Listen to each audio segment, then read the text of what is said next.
नैजिबाथि दावहारु मुंख्लं ट्रफी 2023 खुंफुंनो साखाफारा खालामदों दावहारु मुंख्लं ट्रफी कमिटिया बोहैथि दाननि 29 अक्ट'निफ्राय 8 नबेम्बरसिमनि गेजेराव खुंफुंगोन 28थि दावहारु मुंख्लं ट्रफीनि जोलुर बादायलायनायखौ क'क्राझार जिल्लानि सिङाव थानाय दतमा आन्चलिक स्पर्ट्स एस'सिएशननि गेलेग्रा फोथाराव माखासे मेहेरगोनां हाबाफारिजों खुंफुंगोन 28थि दावहारु मुंख्लं ट्रफी 2023नि जोलुर गेलेनाय बादायलायनायखौ मख'नो गोनांदि बे दावहारु मुंख्लं ट्रफी जोलुर गेलेनाय बादायलायनायखौ थांनाय 1997 मायथाइनिफ्रायनो खुंबोबाय थानाय बायदियै देग्लायबो खुंफुंनो लाहार फाहार खालामनाया 90% आबुं जानायखौ फोरमायदों खुंफुं आफादनिफ्राय मिथिनाय बादिब्ला 28थि दावहारु मुंख्लं ट्रफीनि जोलुर बादायलायनायाव गासै 8 जोलुर हानजाफोर फारियै 11 स्टार क्लाब बारहुंखा athletic club Salbagan SC Udalguri SC Vivekananda FA दतमानि DASA 11 MASN नलबारि आरो बिजनी फेरेंगा क्लाबफ्रा बाहागो लागोन बेखौनो खौरांगिरिनि गेजेरजों खुंफुं आफादा गासै रायजो राजाफोरखौ जोलुर बादायलायनायखौ लोब लोब फैनानै नायफैनो थाखाय खावलायहरदों होनो थाखाय साखाफोरा माबायदि प्रिपारेसन जोंनि 25थि खेब दावहारु मुंख्लं ट्रफी कमिटि बेनि साखाफारा बे फ्राय 90% जाफुंबाय होननानै जों सानो खामानि मावनाया बे खेलाखौ माब्लानिफ्राय होनाय जादोंमोन सार बे खेलाया जोङो 1997 नाव बे स्टार्ट जादों फैयै दिनै जोंनाव 26 बोसोर जाबाय गेजेराव खेबसे बाद थांदों दा थांनाय बोसोराव जोङो सिलभार जुबली खुंबाय 25 खेब जादों थांनाय बोसोराव 25 बोसोर ना 25 बोसोर जादों थांनाय बोसोराव जों गाजा गोमजायै सिलभार जुबली मोनसे रुफाथि फोरबो जों खुंफुंनो हादों देग्लाय माब्लानिफ्राय माब्लासिम आरो सोर टीमा बाहागो लागोन बे गेलेनायाव देग्लाय जोंना फैगौ 29 अक्ट'बरनिफ्राय स्टार्ट जागोन ओमफ्राय फाइनाला 8 नभेम्बराव बे फाइनाल जागोन दा बे देग्लायनि बे 25थि जे दावहारु मुंख्लं ट्रफी जोलुर बादायलायनाय बे बादायलायनायाव अपेनिं गेम हिसाबै गेलेगोन जोंहा बङाइगाव 11 स्टार क्लाब आरो बिनि एगेन्सै गेलेगोन सालबागान क्लाब बारहुंखा एससी क'क्राझार दा बेवहाय देग्लाय जोङो जा गोबां खरसखौ जोङो बांद्राय जानायलाय जोङो देग्लाय हास्लाबा मोन्दों बेनि थाखाय जों गुबुन बोसोरफ्राव जोङो 10-12 बिदि जों टीम लायोमोन खिन्थु देग्लाय जों एसे खम लादों देग्लाय 8था टीम लादों जोङो बेनि गेजेराव दङ जोंहा बङाइगाव 11 स्टार FC सालबागान SC बारहुंखा SC बेनिफ्राय जोंहा दङ अदालगुरि SC स्पर्टिं क्लाब बेनिफ्राय फेरेंगा क्लाब दङ बिजनी बेनिफ्राय दासा दतमा आन्चलिक स्पर्ट्स एस'सिएशन 11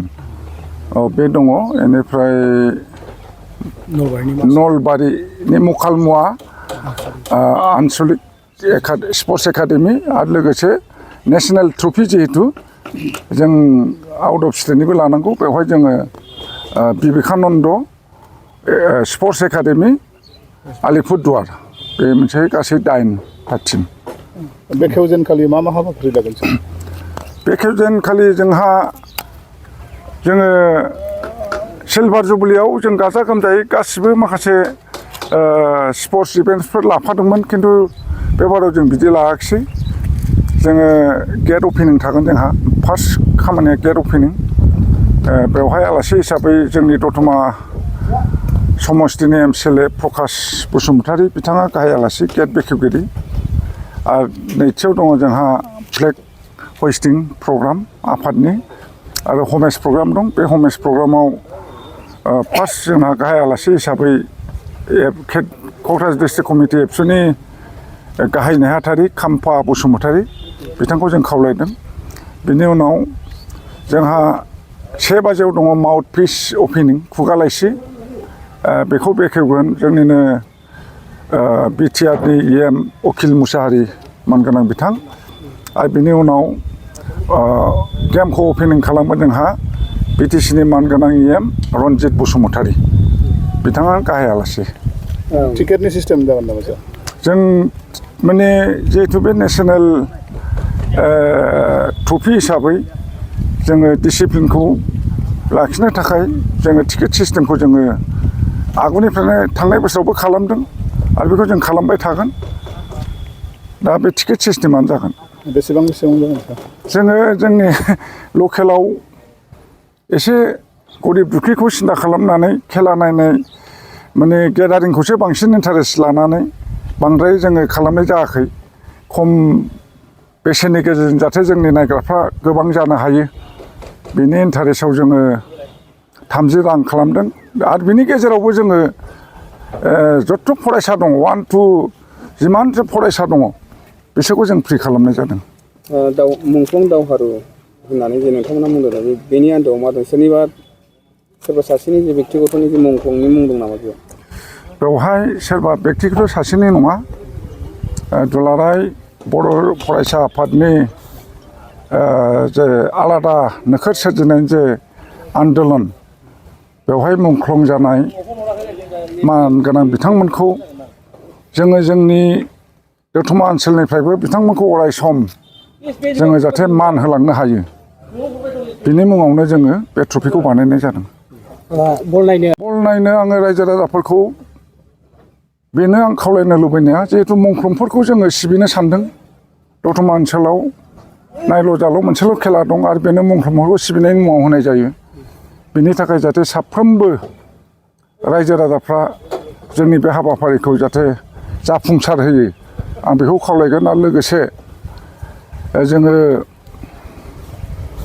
बे मुंख्लं ट्रफिखौ अराय सम जोङो जाहाथे फोथांनानै लाखिनो हायो रायजो राजानि मददखौ आं बिबाय थागोन। जिहेतु नोंथांमोना 25 आगान होबाय दा बेनि गेजेरजों जोंनाव गोबां फिथाइ थायदों। लकेलाव मोनसे इनकारेज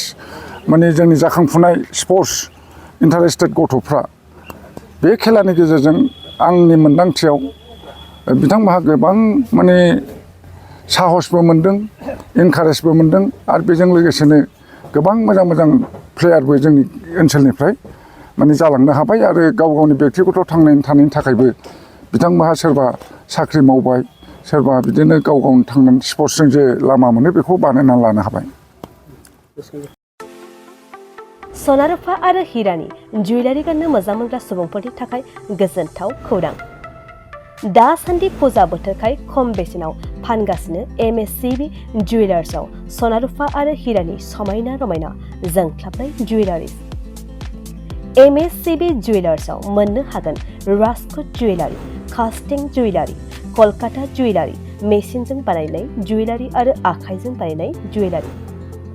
लोगोसेनो हाबा हुखायाव गाननो थाखाय सना आरो हिरानि समायना जुवेलारिसफोरखौबो मोननो हागोन।